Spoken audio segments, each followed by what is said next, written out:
سلام به همگی. من امیر کلان هستم. من یکی از مدیران مرکز تحقیقات زبان و ادبیات موزاییک در دیپارتمان آموزش دانشگاه مگیل هستم. مایلم از طرف موزاییک و همینطور به نمایندگی از کمیته برگزاری این سمپوزیوم به تمام دوستان خوش آمد بگم. از سخنرانان عزیز کمال تشکر دارم که وقت و دانش خودشون رو در چند روز آتی در طول این سمپوزیوم در اختیار ما قرار میدن. ما همه بی‌صبرانه منتظریم که از تحقیقات این دوستان یاد بگیریم.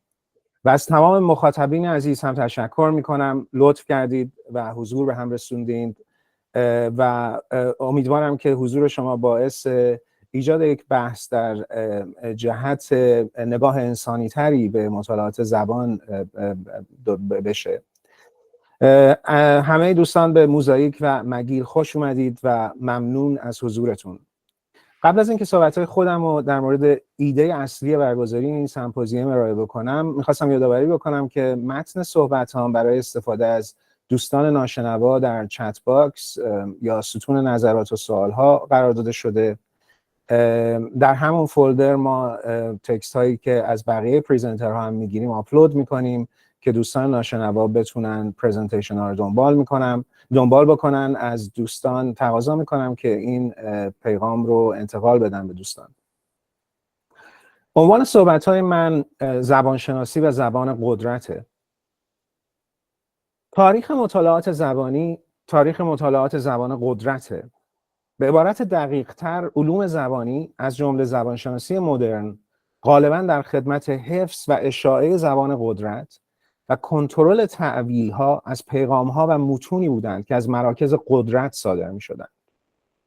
این فعالیت در دوران ماقبل پیدایش لینگویستیکس یا زبانشناسی مدرن به شکل کنترل معنای متون حقوقی نمایان میشه. این متون شامل قوانین صادر از نهاد قدرت و همچنین متون مقدس به زبان خدایانه که در عمل نقش احکام حقوقی رو بازی می‌کردند. شاخه‌های مهم مطالعات زبانی کلاسیک از قبیل معناشناسی، واژه‌شناسی و علم تعبیر ریشه در تحمیل، کنترل یا مال خود کردن معنای قوانین صاحبان قدرت داشتند. هرمنوتیک مدرن هم ریشه در جدل برای صاحب شدن معنایی بایبل یا کتاب مقدس داره. در همین دوره پیشامدرن رشد آواشناسی یا فونولوژی هم در خدمت بیان متون مقدس بوده. یه مثال مشخص تجربیات آواشناسان اسلامی برای تنظیم تلاوت قرآن در جهت کنترل تأثیر این متن بر شنوندگانه. علیرغم تغییر شکل، این همزیستی معنادار زبانشناسی و زبان قدرت در دوران مدرن هم ادامه پیدا میکنه. اولین تغییر پارادایم علمی در دوران مدرن ظهور هیستوریکال لینگویستیکس یا زبانشناسی تاریخیه که باعث عبور مطالعات زبانی از فیلولوژی سنتی یا علم لغات میشه. چهره آشنای برساختن زبانشناسی تاریخی به مثابه یک رشته علمی، واژه‌شناس بریتانیایی ویلیام جونز که از هند مستعمره نظریاتش رو در مورد خانواده بزرگ زبانی هند اروپایی به جهان مدرن استعماری ارائه میکنه. پیشنهاد جونز این بود که زبانهای سانسکریت، فارسی، یونانی، لاتین و همچنین زبانهای شمال اروپا ریشه مشترکی دارند. جونز اولین نفری نبود که این نظریه رو مطرح میکرد، اما زمانه مناسبی برای پذیرش این نظریه بود.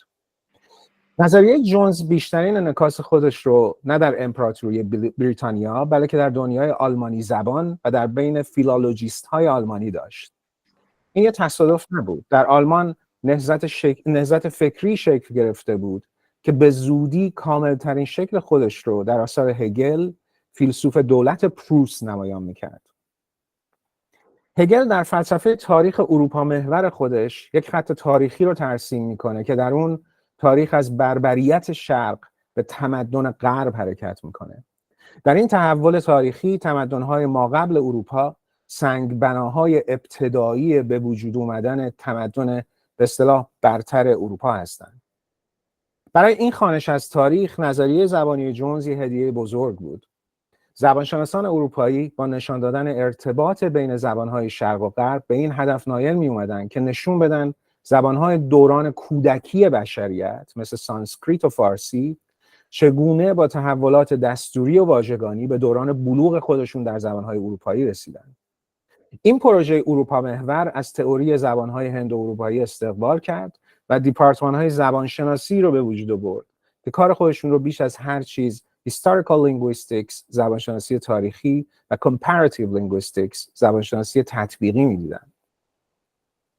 زبانشناسان اروپایی از یک سو با علاقه زبانهای دیگه دنیا رو به عنوان گذشته ناکامل زبانهای خودشون مطالعه می‌کردند و از سوی دیگه با همین نگرش این اجازه رو به دولت‌های استعماری خودشون میدادن که زبانهای مردم دیگر رو حذف و با زبانهای برتر اروپایی جایگزین کنند. جنبه استعماری زبانشناسی به اصطلاح علمی جونز رو میتوان در این جملات ویلهلم وان هومبولت، یکی از مهمترین زبانشناسای دولت پروس، به روشنی دید. او در مورد برتری ذهنی گویشوران زبانهای هندواروپایی می‌نویسه: از اونجا که هر محققی اذعان داره که زبان سانسکریت برتر از زبان چینی و زبان یونانی برتر از زبان عربی است، باید این را اعتراف کنیم که این برتری نشان رشد بیشتر ذهنی گویشوران آن است. پایان ارجاع.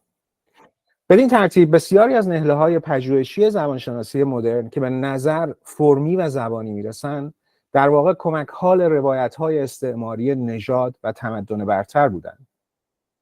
مطالعات زبانی مدرن از جهت مهم دیگری هم در خدمت گروه‌های غالب اجتماعی قرار گرفت. با ظهور دولت ملت‌های مدرن اروپایی، مطالعات و سیاست‌های زبانی بار دیگه تبدیل به ابزار کنترل و تبعیض شدند. در این دوره ایدئولوژی یک زبان یک ملت مرکز ثقل ملت سازی‌های اروپایی در آلمان، فرانسه، ایتالیا و سایر کشورهای اروپایی شد. بعد از چندی تحمیل ساختار سیاسی دولت ملت بر جهان باعث شد تا دولت‌های سراسر جهان با تعیین زبان‌های رسمی و ملی دست به سرکوب دیگر زبان‌های درون مرزهای خودشون بزنند. در مطالعات زبانی این روند با اشاره به داستان برج بابل به پروسه دیبابلایزیشن یا بابل زدایی معروف است که متاسفانه هنوز به پایان نرسیده.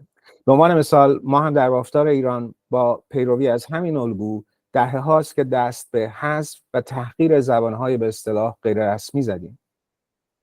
جامعه شناس فرانسوی بوردیو در مورد ماهیت زبان رسمی در دولت ملت‌های مدرن توضیح میده که زبان استاندارد همواره یک زبان نیمه مصنوعیه که برای حفاظت از اون باید زبانشناسانی رو استخدام کرد که دائما زبان استاندارد رو کدبندی و تعمیر کنند و به مدارس و معلمینی احتیاجه که این زبان رو از طریق تکرار و تصحیح تبدیل به زبان غالب دانش آموزان بکنند.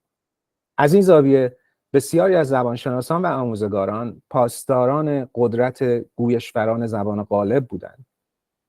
به همین منوال زبان فرهنگ گروه حاکم از طریق برساختن و تبلیغ چیزی به عنوان سنت ادبی ملی به فرهنگ‌های اقلیت تحمیل می‌شده.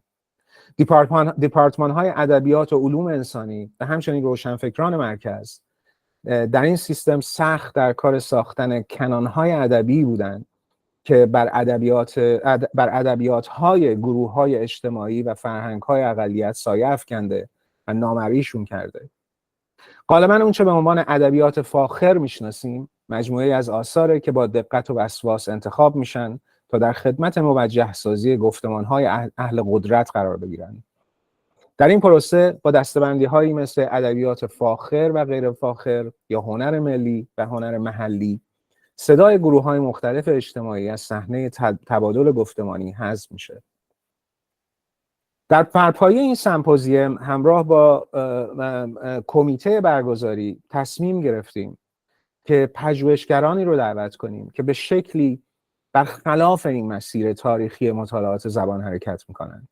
محققینی که نگاهشون به جای قدرت به سمت انسان و به سمت زبانیدن و متنیدن هر روزه مردم بوده. من از واژه‌های زبانیدن و متنیدن استفاده میکنم تا تأکید کنم استفاده از زبان و تولید متن یک پروسه سیاله که بدون در نظر گرفتن انسان‌هایی که از زبان و متن در بافتارهای خاص مادی، اجتماعی و فرهنگی خودشون استفاده میکنن قابل بررسی نیست. این سمپوزیوم فرصت ویژه‌ای برای یاد گرفتن از اساتید و محققینی که کارشون میتونه نگاه ما رو به مطالعات زبانی به صورت‌های مختلف تغییر بده.